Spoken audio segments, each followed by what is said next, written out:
उनको समझ आना चाहिए था कि ऐसी सरकार देश ने चुनी है जिसके पास से देश की अपेक्षा है। आप मुझे बताइए भाइयों बहनों, 2014 में आपने वोट दिया था, भ्रष्टाचार के खिलाफ दिया था कि नहीं दिया था? आप मुझे बताइए, आपने एक काम करने के लिए मुझे कहा था कि नहीं कहा था? काले धन के खिलाफ काम करने के लिए आपने मुझे कहा था कि नहीं कहा था? आपने मुझे कहा था तो मुझे करना चाहिए नहीं करना चाहिए?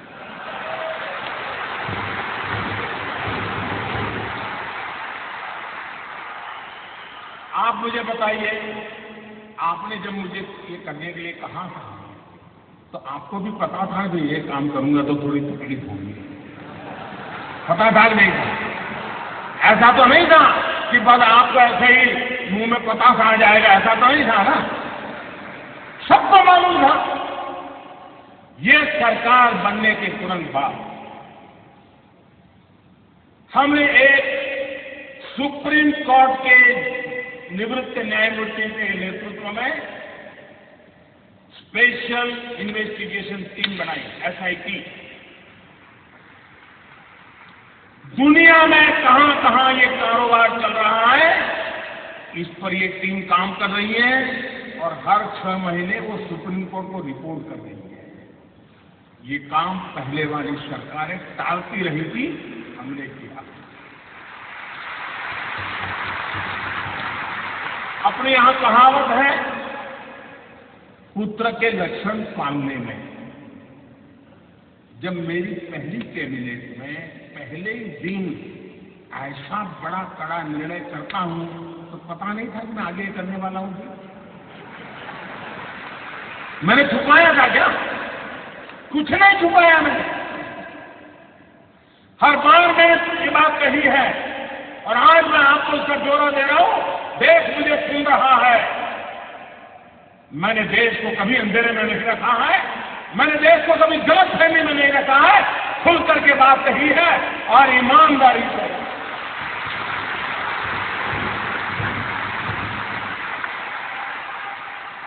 भाइयों बहनों, दूसरा जरूरी काम था, दुनिया के देशों के साथ पिछले 50-60 साल में ऐसे एग्रीमेंट हुए थे कि जिसके कारण हम ऐसे बंद गए थे कि हम कोई जानकारियां ही नहीं पा रहे थे। हमारे लिए बहुत जरूरी था कि दुनिया के देशों से पुराने जो एग्रीमेंट है उसमें बदलाव करें, कुछ देशों के साथ नया एग्रीमेंट करें। अमेरिका जैसे देशों को मैं समझाने में सफल हुआ कि आप हमारे साथ एग्रीमेंट कीजिए और आपकी बैंकों में किसी हिंदुस्तानी का पैसा है, आता है या जाता है, हमें तुरंत पता चलना चाहिए। ये काम मैंने दुनिया के कई देशों के साथ किया है, कुछ देशों के साथ अभी भी चल रहा है, लेकिन विश्व में कहीं पर भी भारत की चोरी लूट का पैसा गया है तो उसकी तुरंत जानकारी मिले, इसका प्रबंध पुरजोश तरीके से हमने किया है। हम जानते हैं, आपको भी पता कि दिल्ली के किसी बाबू का ये गोवा में फ्लैट बना हुआ है ना? मैं गोवा के बिल्डरों से मेरी शिकायत नहीं है, उनका तो काम है मकान बेचना, लेकिन गोवा में जिसकी 7 पीढ़ी में कोई गोवा रहता नहीं है, वो पैदा हुआ कहीं और, काम कर रहा है दिल्ली में, बड़ा बाबू है, फ्लैट खरीदा गोवा में। किसके नाम? खुद के नाम खरीदते हैं क्या? औरों के नाम से खरीदते ही नहीं खरीदते लोग। हमने कानून बनाया, जो भी बेनामी संपत्ति होगी, दूसरे के नाम की संपत्ति होगी, हम कानूनन अब उस पर हमला बोलने वाले। ये संपत्ति देश की है, ये संपत्ति देश के गरीब की है और मेरी सरकार सिर्फ और सिर्फ देश में से गरीबों की मदद करना मेरा कर्तव्य मानती है और मैं उसको करके रहूंगा।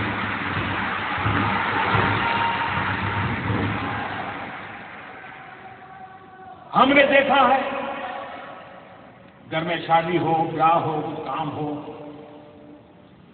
ज्वेलरी खरीदते हैं। बीवी का जन्मदिन हो, ज्वेलरी खरीदते हैं। कभी सोना खरीदते हैं और ज्वेलर भी कोई बात नहीं ले जाएगा, थैला भर करके ले ही नहीं जाएगा। न बिल देना, न लेना, न कोई हिसाब रखना, कुछ नहीं। साहब चल रहा था नहीं चल रहा था, सब कैश चलता था नहीं चलता था। ये कोई गरीब लोग करते थे क्या? ये बंद होना चाहिए नहीं होना चाहिए? हमने नियम बनाया कि 2 लाख रुपए से ज्यादा अगर आप गहने खरीदते हैं, ज्वेलरी खरीदते हैं, तो आपको आपका पैन नंबर देना पड़ेगा ही। इसका भी विरोध हुआ था। आप हैरान होंगे, आधे से ज्यादा पार्लियामेंट के मेंबर, आधे से ज्यादा मुझे ये कहने के लिए आए थे कि मोदी जी ये नियम मत लगाओ। और कुछ लोगों ने तो चिट्ठी लिखित में मुझे चिट्ठी लिखने की हिम्मत की है। जिस दिन मैं उसको पब्लिक में करूंगा, शायद पता नहीं वो अपने इलाके में जा पाएंगे कि नहीं जा पाएंगे।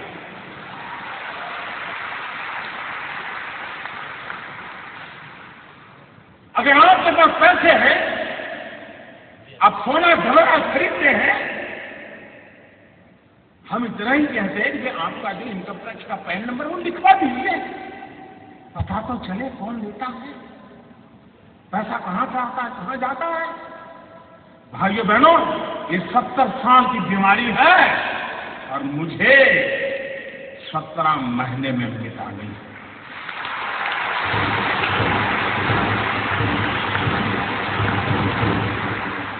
भाइयों बहनों,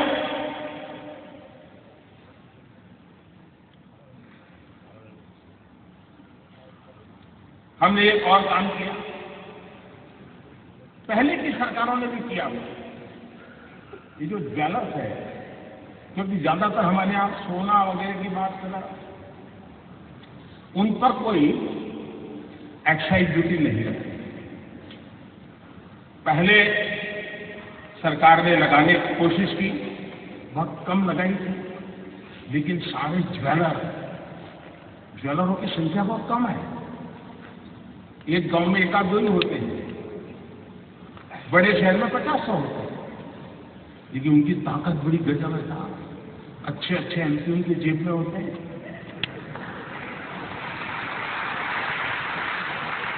और ज्वेलरी पर जब एक्साइज लगाई तो मेरे को इतना दबाव आया, एमपीओ का दबाव, डेलीगेशन, हमारे परिचित, साहब ये तो सब इनकम टैक्स वाले लूट लेंगे, ये तो तबाह कर देंगे, ऐसे ऐसे बताते थे। मैं भी डर गया, यार मैं ये करूंगा पता नहीं क्या हो जाएगा। मैंने कहा ऐसा करो भाई, 2 कमेटी बनाते वार्ता करेंगे, चर्चा करेंगे। सरकार की तरफ से उनको भरोसा था, एक एक्सपर्ट कमेटी बनाई। पहले वाली सरकारों को ये प्रयास वापस लेना पड़ा था। साहब मैं ईमानदारी से देश चलाना चाहता हूं, मैंने वापस नहीं लिया। मैंने ज्वेलरों को विश्वास दिलाया, कोई आपसे ज्यादती नहीं करेगा। और अगर कोई इनकम टैक्स वाला ज्यादती करता है, अपने मोबाइल फोन से उसका रिकॉर्डिंग कर लीजिए, मैं उसके खिलाफ काम करूंगा। ये कदम हमने उठाया। जिनको पता हो, ये सारा देख करके समझ नहीं आता था क्या मोदी क्या करेगा आगे। लेकिन अगर आप अपनी दुनिया में इतने मस्त थे कि और पॉलिटिकल पार्टी की तरह ये भी आकर के चला जाएगा, मैं भाइयों बहनों कुर्सी के लिए पादा नहीं।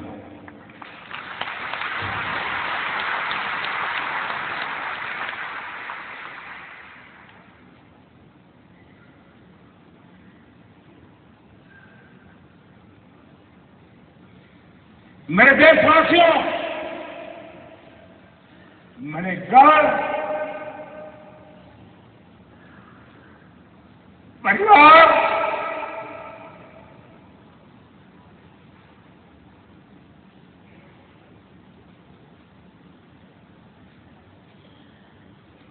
सब कुछ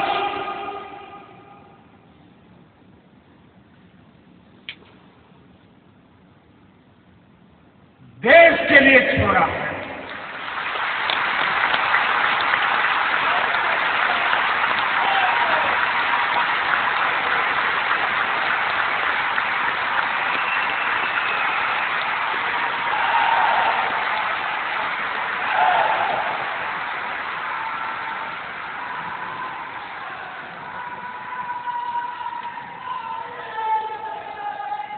हमने दूसरी तरफ ये भी जोर लगाया, अच्छा कुछ लोग होते हैं मजबूरन कुछ गलत करना पड़ा हो, सब लोग बेईमान नहीं होते, सब लोग चोर भी नहीं होते कि मजबूरन कुछ करना पड़ा हो। वे अगर उनको मौका मिले तो सही रास्ते पर आने को तैयार होते हैं और ये संख्या बहुत बड़ी होती है। हमने लोगों के सामने स्कीम रखी कि अगर आपके पास ऐसे बेईमानी के पैसे पड़े हैं, गलत पैसे पड़े हैं, तो आप इसे इस कानून के तहत जमा करा दीजिए, इतना दंड भर दीजिए, उसमें भी मैंने कोई माफी नहीं दी। लेकिन व्यापारी लोग चीजों को समझने में बड़े होशियार होते हैं। उनको समझ में आ गया कि ये मोदी है, कुछ गड़बड़ करेगा। आपको जानकर के खुशी होगी, आजादी के 70 साल में ऐसी योजनाएं कई बार आई।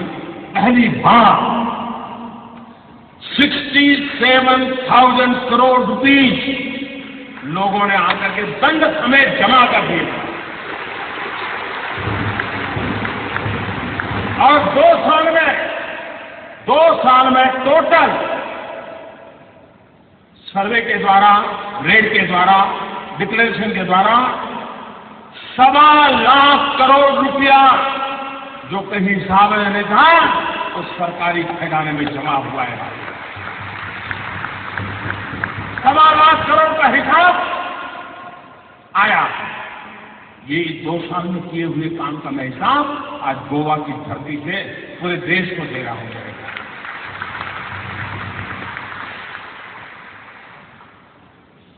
उसके बाद हमें मालूम था मुझे क्या करना है। हमें जनधन अकाउंट खोले। जब मैं ये स्कीम लेके आया था तो मेरी कैसी मजाक हुई थी, पार्लियामेंट में भाषण कैसे हुई, आपको याद होगा। मुझे पता नहीं क्या था, कहाँ जाता था। उनको लग रहा था कि मोदी के बाल नोच लेंगे तो मोदी कर देगा, मोदी को जिंदा जला दोगे तो भी मोदी चलता है।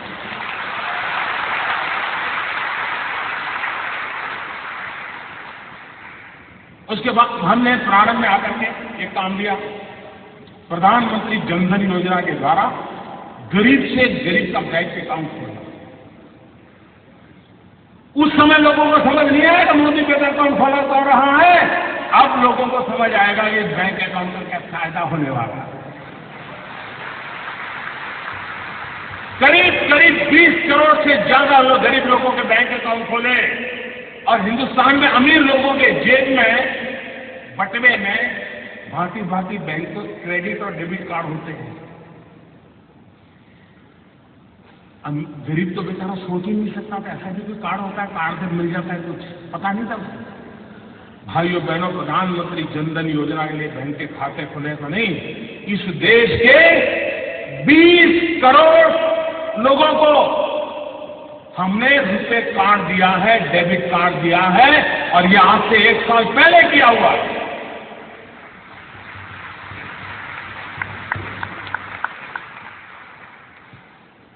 उस डेबिट कार्ड से अगर उसके खाते में पैसे हैं वो बाजार से कोई भी चीज खरीद सकता है, उसकी व्यवस्था उसको उपलब्ध है। लेकिन लोगों को लगा नहीं, जैसे हर पॉलिटिकल काम होता है वैसे पॉलिटिकल काम नहीं था। मैं धीरे धीरे देश की आर्थिक तबीयत सुधारने के लिए अलग अलग दवाइयां दे रहा था, धीरे धीरे डोज बढ़ा रहा। मैं डोज धीरे धीरे बढ़ा रहा था अब भाइयों बहनों, मेरे देश के गरीबों की अमीरी देखिए। मैंने तुमको कहा था 0 अमाउंट से आप खाता खोल सकते हैं। एक बार आपका बैंक में पैर आना चाहिए बस। ये आर्थिक व्यवस्था में कहीं आप भी होनी चाहिए। लेकिन मेरे देश के गरीबों की अमीरी देखिए दोस्तों, कि आज जो अमीर लोग रात को सो नहीं पाते हैं ना, गरीबों की अमीरी देखिए दोस्तों। मैंने तो कहा था कि 0 रकम से आप बैंक अकाउंट खोल सकते हैं, लेकिन मेरे देश के गरीबों ने बैंकों में जनधन अकाउंट में 45,000 करोड़ रुपया जमा करवाया दोस्तों। 45,000 करोड़।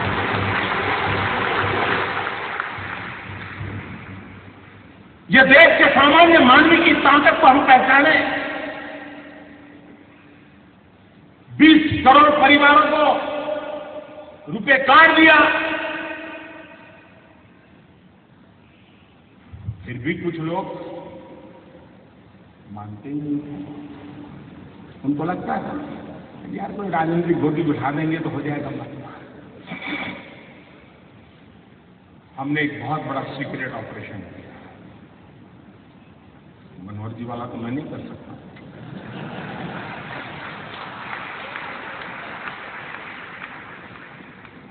दस महीने से काम पे लगा रहा। एक छोटी विश्वस्त टोली बनाई, क्योंकि इतनी नई नोटें छापना, नोटें पहुंचाना बड़ा कठिन, चीजें छिपाना बड़ा सीक्रेट रखना, वरना ये लोग ऐसे होते साहब, पता चल जाए तो साहब अपना कर लेंगे। और 8 तारीख रात 8 बजे देश का सितारा चमकाने के लिए एक नया कदम उठा दिया दोस्तों। और मैंने उस रात को भी कहा था कि इस निर्णय से तकलीफ होगी, असुविधा होगी, कठिनाइयां होगी, ये मैंने पहले दिन कहा। लेकिन भाइयों बहनों, मैं आज देश के उन करोड़ों लोगों के सामने सर झुकाता हूं कि सिनेमा के थिएटर पर लाइन लगाते हैं ना, वहां भी झगड़ा हो जाता है। मैं देख रहा हूं पिछले 4 दिन से हजारों लोग पैसों के लिए कतार खड़ा के गए हैं, लेकिन हर एक के मुंह से एक ही आवाज आ रही है कि ठीक है, मुसीबत हो रही है, तकलीफ हो रही है, पैर दुख रहे हैं, लेकिन देश का भला हो। मैं आज सार्वजनिक रूप से बैंक के सभी कर्मचारियों का अभिनंदन करता हूं। एक साल में, मेरे शब्द लिखिए, 1 साल में बैंक के मुलाजिम को जितना काम करना पड़ता है ना, उससे ज्यादा काम वो पिछले 1 हफ्ते से कर रहा है। उससे ज्यादा काम। मुझे खुशी हुई, मैंने सोशल मीडिया में देखा, रिटायर्ड बैंक के कर्मचारी, किसी की उम्र 70 साल, किसी की 75 साल, वो बैंक में गए। उन्होंने कहा साहब रिटायर्ड हो गए हैं, लेकिन इस पवित्र काम में हमें आता है, अगर आप हमें बिठा करके काम में लगाना चाहते हैं तो हम हमारी सेवा देने के लिए तैयार हैं।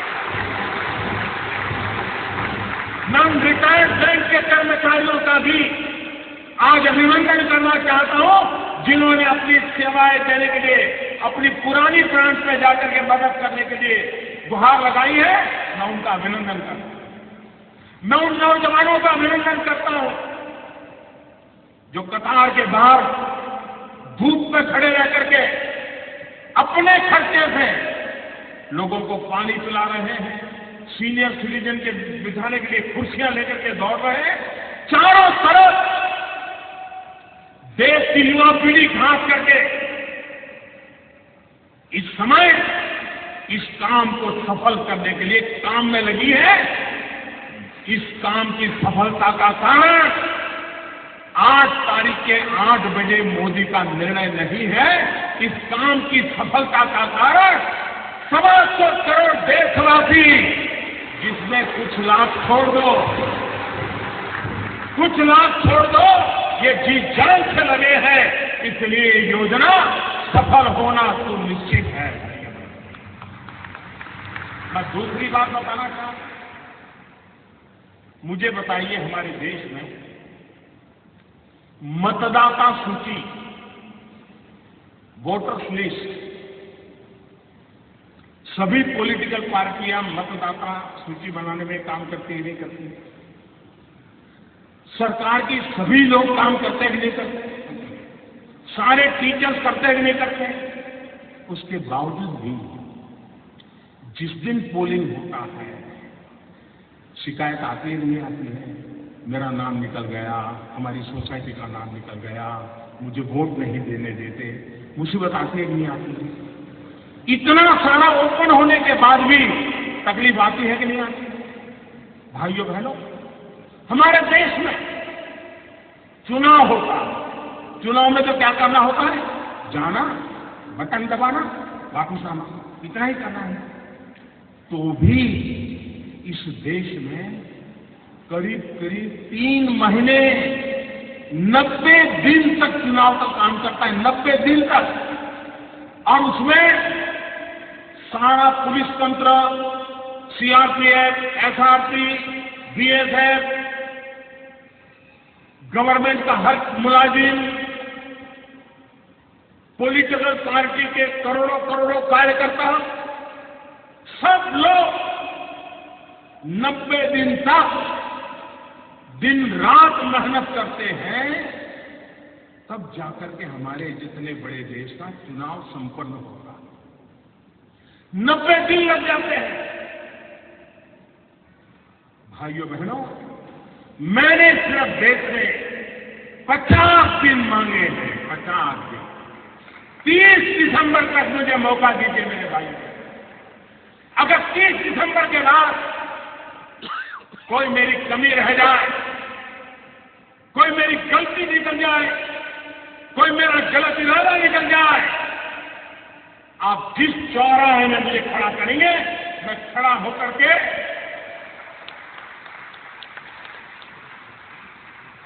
देश जो सजा करेगा वो सजा भुगतने के लिए तैयार है।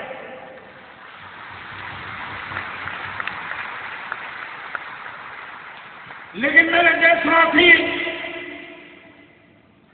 दुनिया आगे बढ़ रही है, भारत की ये बीमारी देश को तबाह कर रही है। 800 मिलियन, 65%, 35 से कम उम्र वाले नौजवान, उनका भविष्य दांव पर लगा हुआ। उसलिए मेरे भाइयों बहनों, जिनको राजनीति करनी है करे, जिनका लूट चुका है वो रोते रहे, गंदे आरोप लगाते रहे, लेकिन मेरे ईमानदार देशवासी, आइए मेरे साथ चलिए। सिर्फ 50 दिन, 30 दिसंबर के बाद मैं आपने जैसा हिंदुस्तान चाहा है वो देने का वादा करता हूं।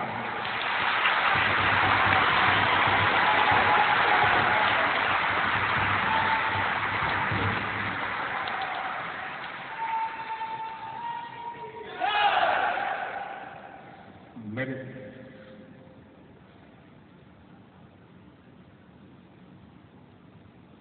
किसी को तकलीफ होती है, मुझे भी होती है। ये मुद्दा मेरे हमसा का नहीं है।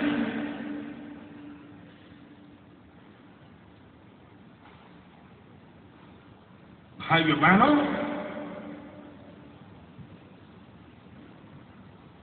मैंने बुराइयों को निकट से देखा है।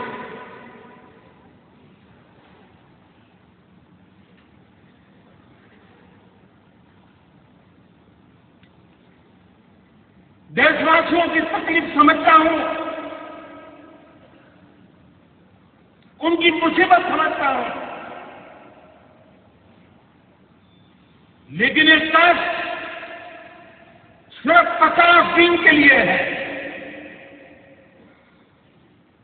50 दिन के बाद हम सफाई में सफल हो गए, और एक बार सफाई हो जाती है ना तो छोटा मोटा मच्छर भी नहीं आता है मेरे ख्याल।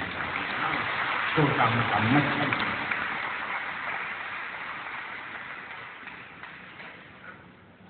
मुझे विश्वास है मैंने लड़ाई ईमानदार लोगों के भरोसे शुरू की, और ईमानदार लोगों की ताकत पर मुझे पूरा विश्वास है, पूरा यकीन है, पूरा भरोसा है।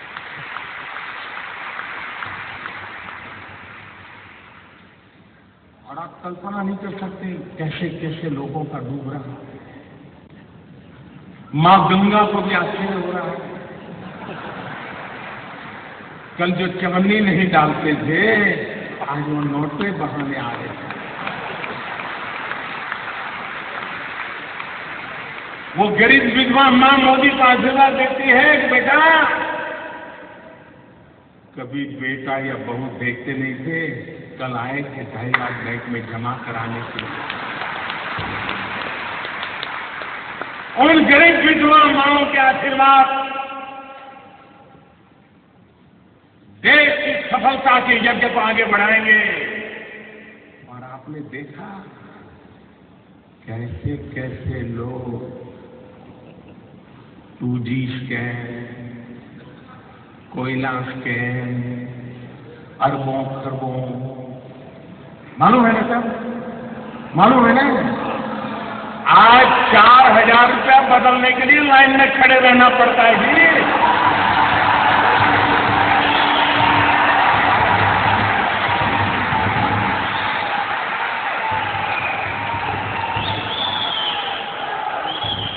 अरे 1.25 करोड़ देशवासियों का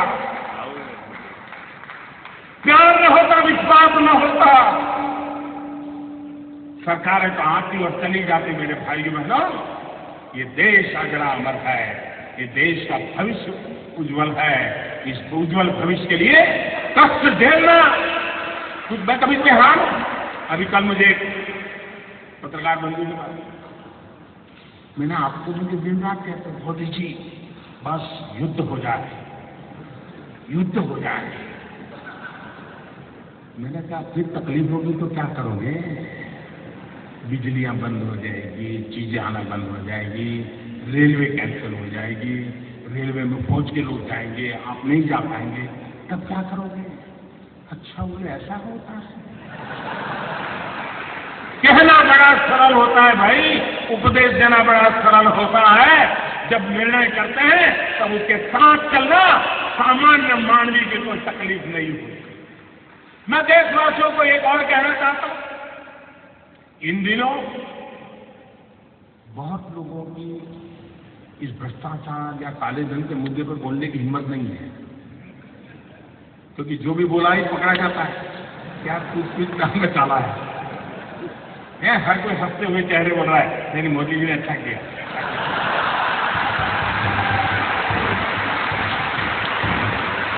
फिर किसी दोस्त को फोन करता है, यह कोई रास्ता है, तो कहता है यार मोदी जी है, सारे रास्ते बंद कर दिए। इसलिए अफवाहें फैलाते हैं। एक दिन अफवाह फैलाई थी नमक महंगा हो गया। अब बताइए भाई, 500 की नोट और 1000 की नोट, कोई है जो 1000 की नोट लेके नमक लेने जाता ही है? ये इसलिए किया जाता है कि उनको मालूम है कि उनका लूट रहा है। 70 साल से जमा किया हुआ महंगे से महंगे ताले लगाए थे, तो पस्ती लेने वाला नहीं, पस्ती लेने वाला। भिखारी भी मना करता है साहब 1000 का नोट है।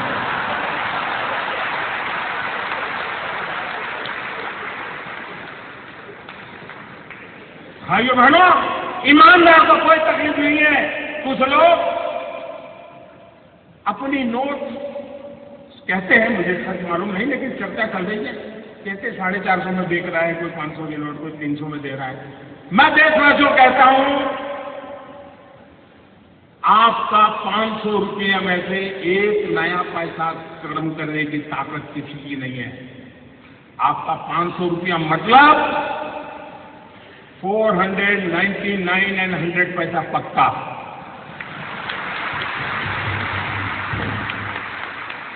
ऐसा किसी कारोबार में आप लिप्त मत होइए।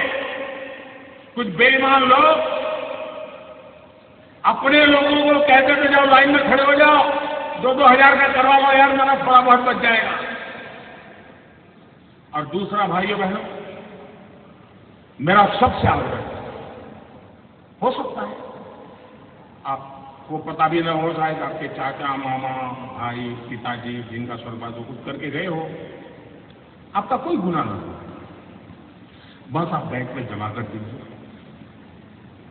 जो भी दंड देना है दंड दीजिए, आप मुख्य धारा में आ जाइए, सबका भला। और एक बात और कहता हूं, कुछ लोग अगर ये मानते हो कि आगे देखा जाएगा, तो कम से कम वो मुझे पहचान ले।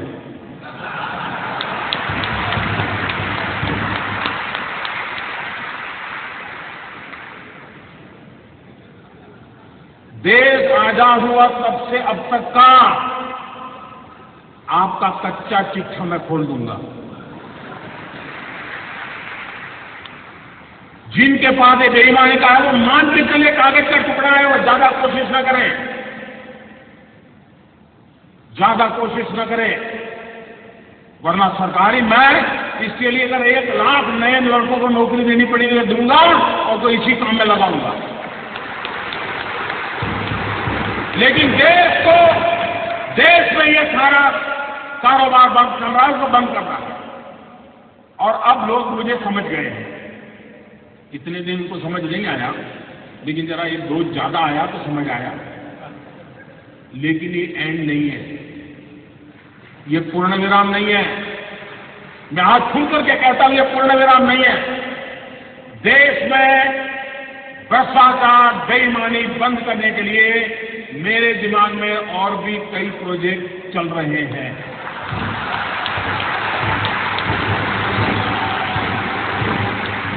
ये आने वाले हैं, ये ईमानदार लोगों के लिए मैं कर रहा हूं जी, देश के गरीब लोगों के लिए कर रहा हूं, मेहनत करके जिंदगी गुजार रहे हैं, उनको अपना घर मिले, उनके बच्चों को अच्छी शिक्षा मिले, उनके घर में बुजुर्गों को अच्छी दवाई मिले, इसके लिए मैं कर रहा हूं। मुझे गोवा वासियों के आशीर्वाद चाहिए। आप खड़े होकर के ताली बजा करके मुझे आशीर्वाद दें। देश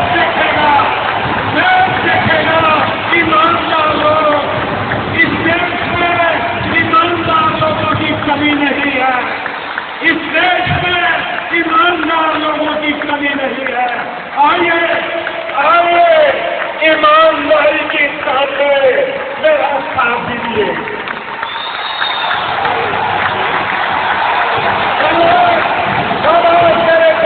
प्यारे भाई बहनों, मैं आपके अंदर जुटा करके नमन करता हूं।